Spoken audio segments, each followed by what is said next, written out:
சம்பளம் ஏறுது ஆனா கையில காசு மட்டும் நிக்க மாட்டேங்குதா? இதுக்கு காரணம் லைஃப் ஸ்டைல இன்ஃப்ளேஷன், அதாவது வாழ்க்கை முறை பணவீக்கம்னு சொல்ற ஒரு கண்ணுக்கு தெரியாத நிதி வலையா இருக்கலாம். வாங்க, நமக்கு தெரியாமலேயே நம்மள சிக்க வைக்கிற இந்த விஷயத்த பத்தி தான் இன்னைக்கு நம்ம ஆழமா பார்க்க போறோம்.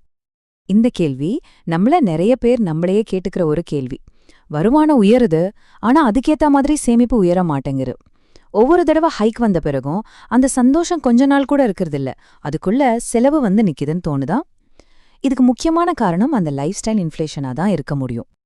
சரி, இந்த லைஃப் ஸ்டைல் இன்ஃப்ளேஷன்ங்கிற வலைக்குள்ள இன்னும் கொஞ்சம் ஆழமா போய் பார்க்கலாம். இது எப்படி நம்மள மாட்டி விடுது, நாம நினைக்கிறத விட இது ஏன் ரொம்ப தந்திரமானதுன்னு தெரிஞ்சுக்கலாம் வாங்க. லைஃப் ஸ்டைல் இன்ஃப்ளேஷன், இதுக்கு இன்னொரு பேரு லைஃப் ஸ்டைல் க்ரீப். சிம்பிளா சொல்லணும்னா, நம்ம சம்பளம் ஏற ஏற நம்ம செலவும் கூடவே ஏறிக்கிட்டே போறதுதான். பாருங்க, நம்ம உழைப்புக்கு நாமளே ஒரு ட்ரீட் கொடுத்துக்கிறதுல தப்பே இல்ல.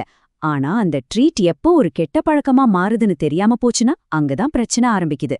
நம்மளோட நீண்ட கால நிதி இலக்குகளை அது மொத்தமா காலி பண்ணிடும். இது ஒரே நாள்ல நடக்காது.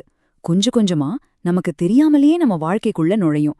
உதாரணத்துக்கு, சம்பளம் ஏறினதும் ஒரு பெரிய வீடு, ஒரு புது கார், அடிக்கடி வெளியில டின்னர், பிராண்டட் பொருட்கள் வாங்குறது, இன்னும் நிறைய சப்ஸ்கிரிப்ஷன்ஸ். இதெல்லாம் பார்க்க தனித்தனியா சின்ன சின்ன ஆசைகள் மாதிரி தான் தெரியும். ஆனா ஒன்னா சேரும்போது அது நம்ம சேமிப்பையே மெதுவா கரைச்சிடும். இப்போ நம்ம முன்னாடி 2 வழிகள் இருக்கு. நீங்க எதை செலக்ட் பண்ண போறீங்க? ஒரு பக்கம் நம்ம செலவுகளை கட்டுப்படுத்தி நிம்மதியான பாதுகாப்பான ஒரு வாழ்க்கை.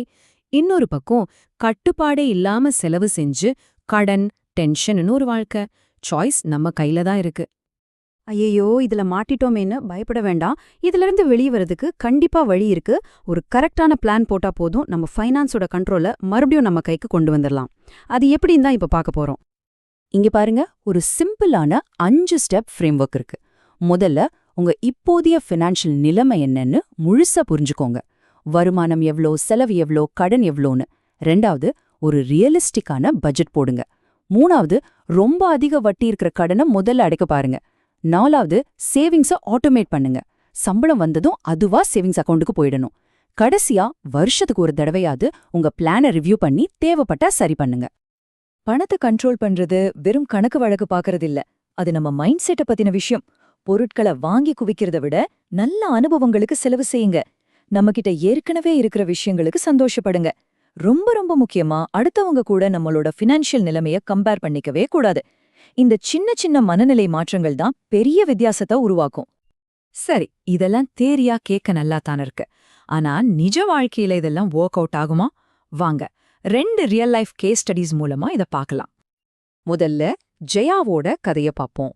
அவங்க ஒரு மார்க்கெட்டிங் மேனேஜர். நல்ல சம்பளம். ஆனா பிரச்சனை என்னன்னா, சம்பளம் ஏற ஏற அவங்களோட கிரெடிட் கார்டு பில்லும் ஏறிக்கிட்டே போச்சு. ஒரு கட்டத்துல இது சரியில்லைன்னு அவங்க உணர்ந்தாங்க. உடனே தன்னோட செலவுகளை ட்ராக் பண்ணி ஒரு பட்ஜெட் போட்டாங்க. சேவிங்ஸ ஆட்டோமேட் பண்ணாங்க. அவ்வளவுதான், அவங்க ஃபினான்ஷியல் லைஃப் திரும்பவும் ட்ராக்ல வந்துடுச்சு. அடுத்து மல்ஹோத்ரா குடும்பம். அவங்களுக்கு நல்ல வருமானம், பெரிய வீடு, கார்கள்னு எல்லாமே இருந்துச்சு. ஆனா பசங்களோட காலேஜ்க்கோ அவங்களோட ரிட்டையர்மெண்ட்டுக்கோ தேவையான சேமிப்பு இல்ல. இத புரிஞ்சுக்கிட்டதும் அவங்க ஒரு குடும்பமா உட்கார்ந்து பேசி சில முக்கியமான முடிவுகளை எடுத்தாங்க. ஒரு ஃபினான்ஷியல் அட்வைசரோட உதவியோட அவங்களோட நீண்ட கால இலக்குகளுக்காக ஒரு தெளிவான திட்டத்தை வகுத்தாங்க. இந்த 2 கதைகள்ல இருந்தும் நமக்கு கிடைக்கிற மெசேஜ் ரொம்ப சிம்பிள். அதிக சம்பளம் மட்டும் இருந்தா நீங்க பணக்காரர் ஆகிட முடியாது. உண்மையான செல்வம் வேணும்னா உங்களுக்கு ஃபினான்ஷியல் அவேர்னஸ், அதாவது நிதி விழிப்புணர்வும் ஒரு தெளிவான திட்டமும் கண்டிப்பா வேணும். கடைசியா நான் உங்கள ஒரு கேள்வி கேட்டு முடிக்கிறேன். யோசிச்சு பாருங்க. உங்களுக்கு வரப்போற அடுத்த சம்பள உயர்வு உங்களுக்கு ஃபினான்ஷியல் ஃப்ரீடம், அதாவது நிதி சுதந்திரத்தை வாங்கி தர போகுதா, இல்ல இன்னும் பெரிய செலவுகள்ங்கிற ஒரு தங்க கூண்டுல உங்களை மாட்டி விட போகுதா? முடிவு உங்க கையில தான் இருக்கு.